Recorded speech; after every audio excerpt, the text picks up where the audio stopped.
Hey, what's up, y'all? Hope everybody is doing well.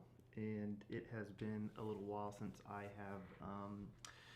gone live with you guys. So I wanted to just connect with everyone since it's been so long. So the reason being was I have had chicken nugget number one and chicken nugget number two with me for the past couple of weeks. In fact, Nico and I had a whole week together, just he and I, which was incredible. It was absolutely amazing. So, yeah, that was kind of part of the reason. And then there's been, other things happening in the world and in my life that have kind of prevented me from getting on here and putting out messages. So I wanted to just reach out to you guys and talk to you a little bit. So for anyone who is new here, this is a channel that I've created with the intent of really having kind of conversations about, evolution and advancement, personal growth, spiritual development, kind of conscientious realization, and things of the like. I'm a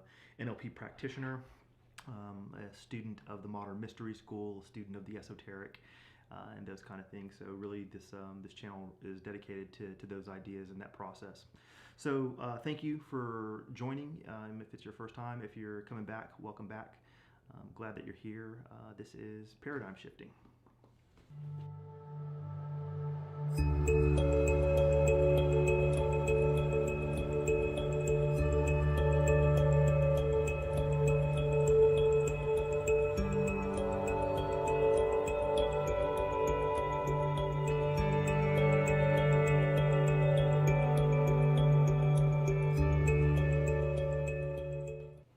Cool.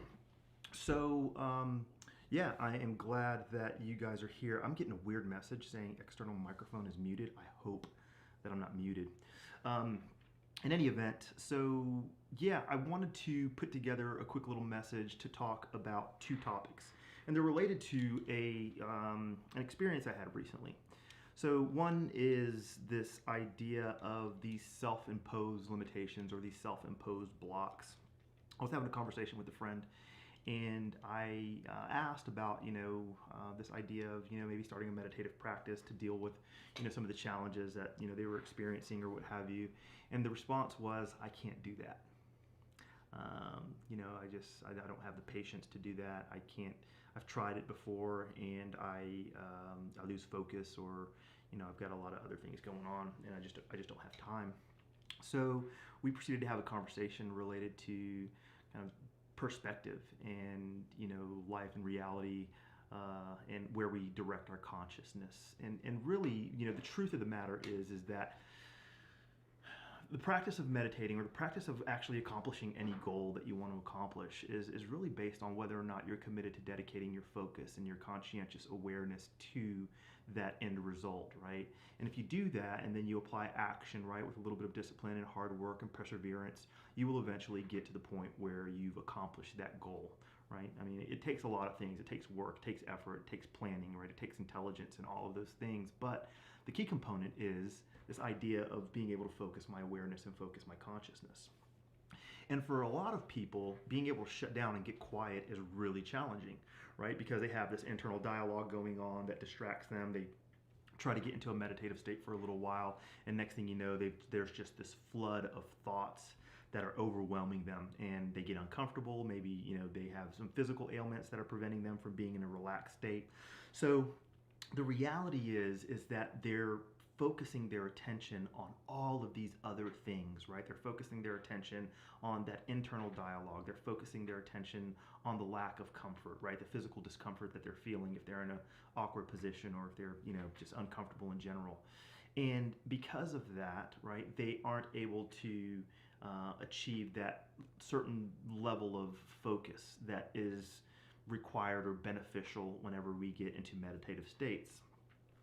And, I kind of elaborated and painted that picture, right? And then said, the reality is that regardless of what it is that you choose to do, when you choose to do something, you're focusing your attention, whether that's, deciding to go out and sit down and eat dinner at a restaurant, or if you're going to sit down and focus on a movie, or if you're going to sit down and read a book, or, write a few chapters of a book, whatever it might be, you're whether you're aware of it or not, you're focusing your attention and you have more power over that than we give ourselves credit for.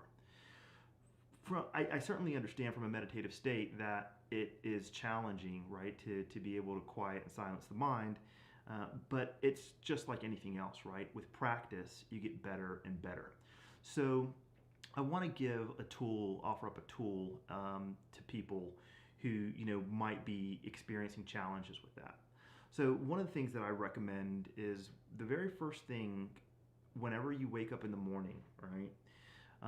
Become aware of that immediate moment where you become consciously present before you get out of bed, right? So you've woken up, and in that moment, you're going to, if you're aware, if you're thinking about it, maybe you write yourself a little note at night or something to remind yourself in the morning. But if you're aware, as soon as you wake up, there is this basically blank slate, and it takes usually, for most people, maybe a few seconds, maybe a minute, maybe a couple of minutes before this rush of thought actually, cascades into your mind and begins to take over, right? It begins to drive your day, right? This idea of, oh, I've got to get up, I've got to feed the kids, I've got to get prepared for work, I've got this responsibility, right?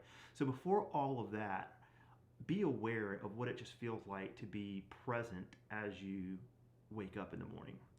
And with time, if you continue to focus on that, you're able to extend the amount of time that lapses, right, that goes by before that traditional setting in of, your regular thought, right, your normal thought.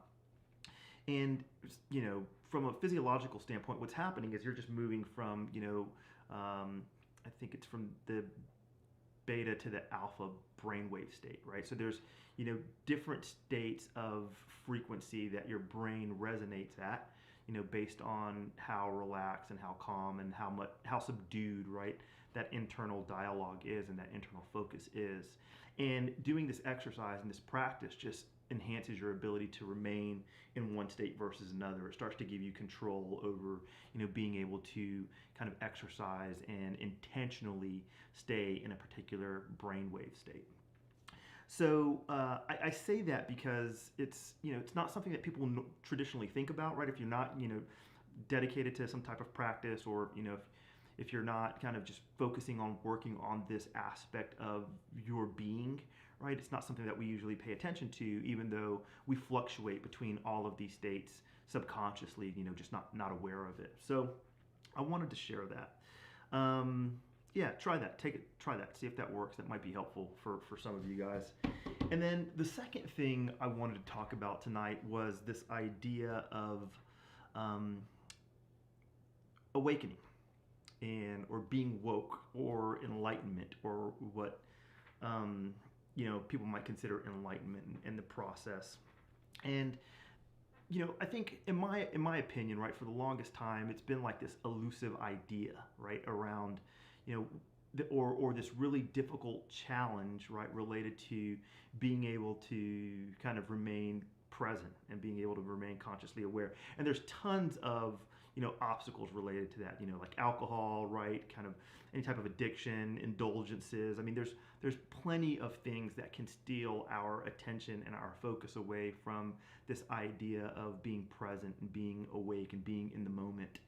And the reality is that for all of humanity, we fluctuate, in and out of these states of presence, of these states of conscious awareness, as we're progressing towards, or if we're progressing towards this idea of enlightenment, or like self-realization. And the reason that I say that is because, for me, for the longest time, it was really there was this internal, like, self-imposed block, right, around the work that needs to be done in order to achieve this, this goal. And there was always, some other obstacle. There was always, this, I'm not prepared, or, this kind of self-critical aspect of myself that was like, yeah, it'll happen, but you've got to keep working at it. And the reality is that,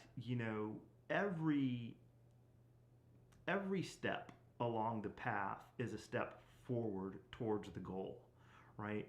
And we have a tendency to be our own worst critics, right? So because of that, we find ourselves, really doubting whether or not we are making progress, especially with something as intangible as this idea of awakening, or as this idea of becoming um, conscientiously present.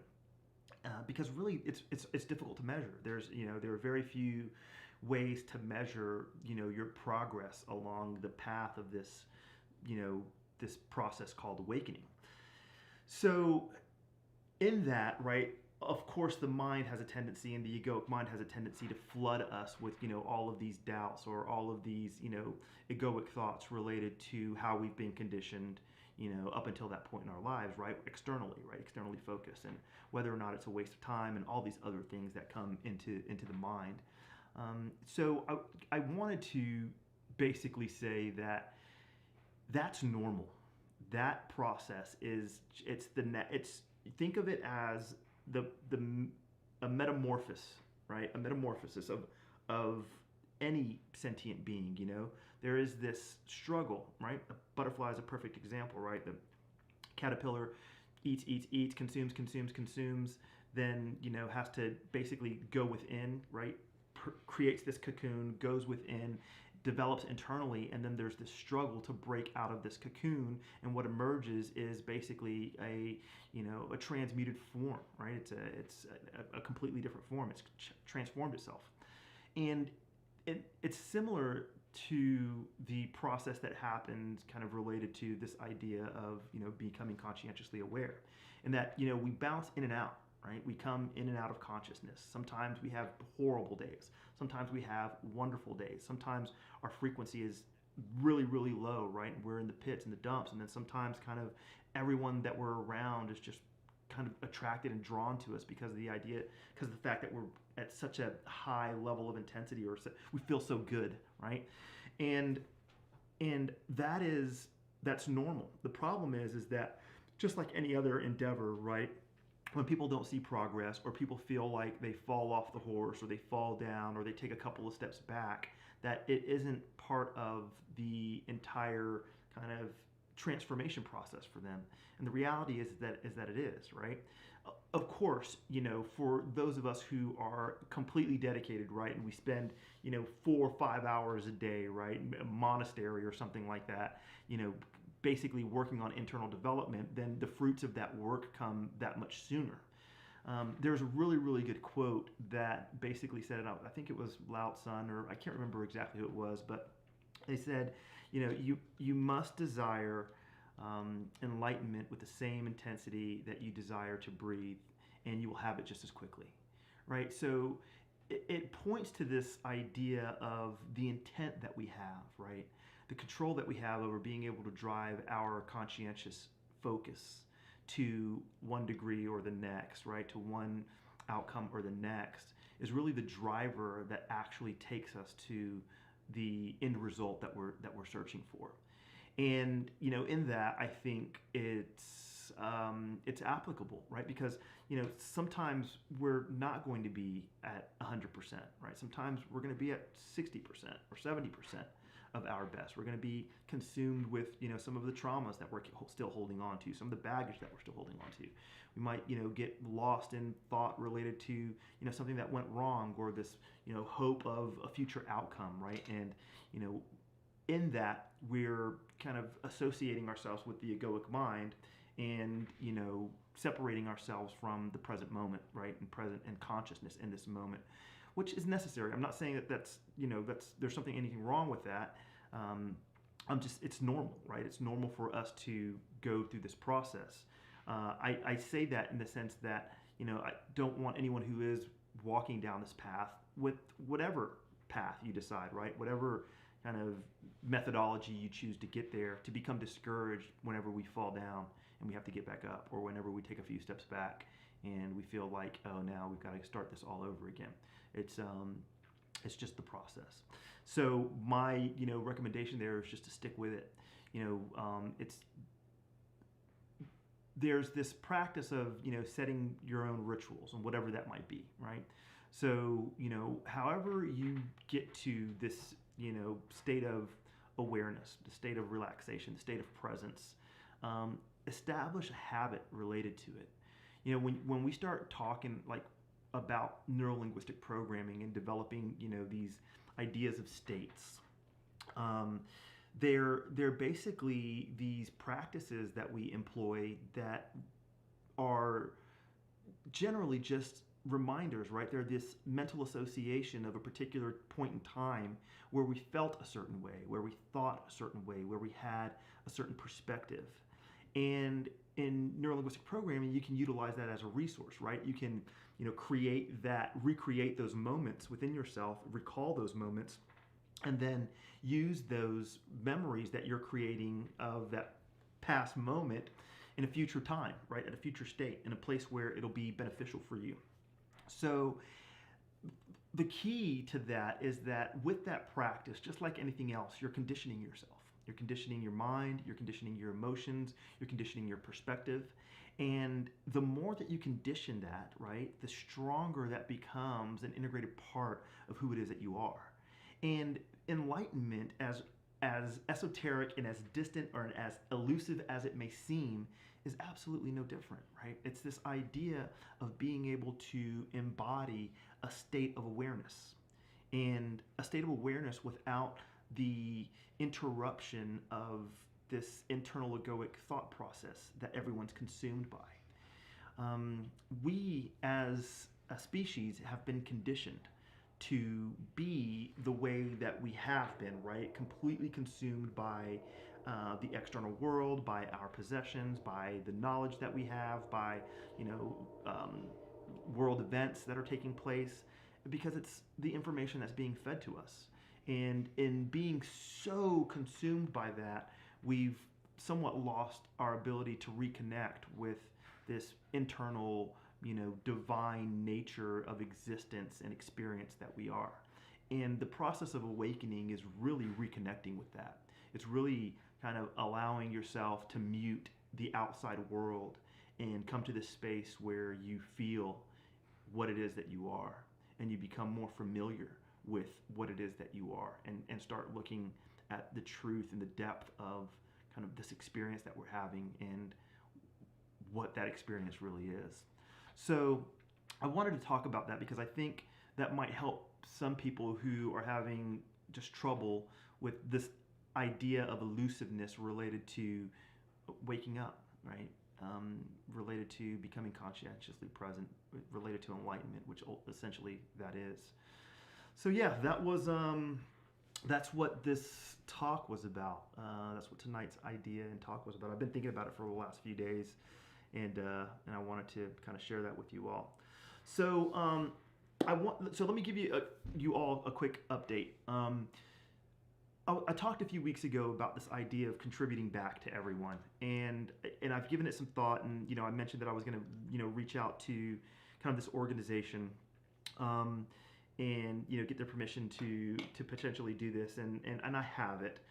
So what I want to do is I want to sponsor a couple of people, probably a handful of people, for those of you that are interested in doing some light body work, and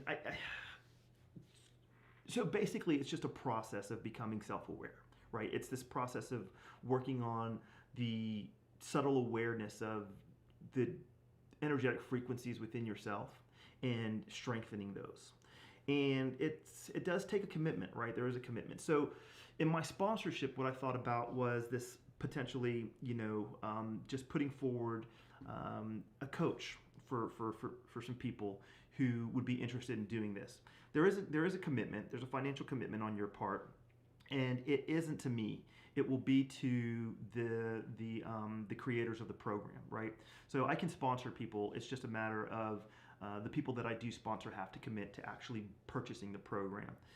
The entire program costs, I think, it's going to be somewhere in the neighborhood of like $650, and the process probably takes somewhere in the neighborhood of 6 months.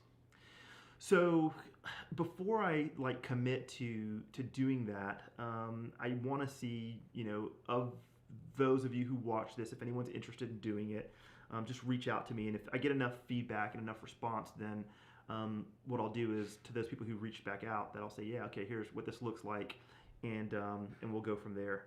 I'll volunteer my time and the work that I would do for this group. It'd probably result in a 1 hour a week call over Zoom, a weekly call for 1 hour over Zoom, and and it'll probably take somewhere in the neighborhood of 6 months to do it. That is the commitment that I'll bring forward. For you or the people who want to participate, it will look like probably 4 to 6 hours worth of work a week. And so I'll set this as a disclaimer. Okay, so if it's something that you're interested in doing, reach out to me, talk to me, let's have a conversation about it, because there is this. I'm torn in the sense that it's not something to be taken lightly, and it is the expectation is that if it's something that you're willing to commit to, you absolutely have to commit to it, right? And you have to be committed to seeing it through. That's the price or the cost, the energetic exchange that I'll ask of everyone who wants to participate.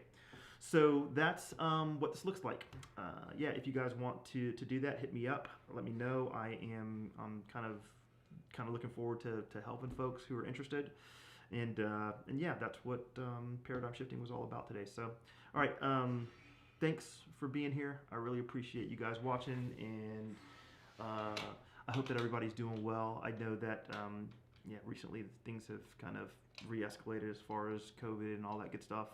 And I'm hopeful that there will be some sort of vaccine that's coming here in the near future to help with kind of mitigating some of the illness and helping with this overall pandemic.